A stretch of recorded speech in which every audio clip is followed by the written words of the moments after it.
Tai pirmoje lygoje, kurią remia Top Sport, B komanda yra paskutinė. Šiandien kauniečiai palieka gerą įspūdį. Taip, Vėjas Pocius vėl atakos smaigalyje, jis klaidina varžovą, smūgis į vartus ir dom.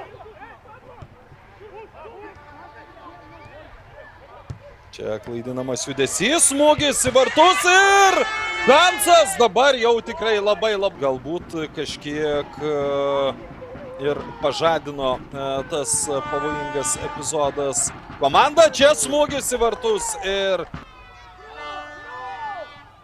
Kauno komandos išpuolis, perdavimas į baudos aikštelę ir labai pavojingas perdavimas.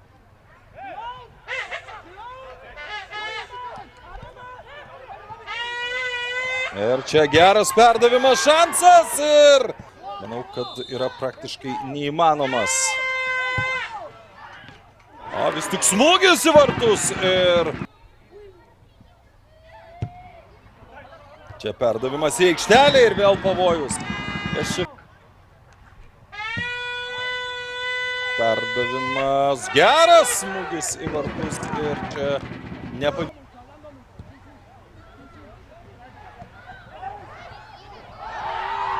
Ir čia pavojus ir vėl komandos, kad pakeistų rezultatą. Dabar Vėjas Pocius, jo perdavimas, pavojingas epizodas ir čia uždirba. Ir Eduardas Jurjonas, jo perdavimas ir tai yra viskas. 4 kompensuotos arbitro minutės yra praeity. Babrungas, Kauno Žalgiris, be kad ir kaip netikėtai skamba.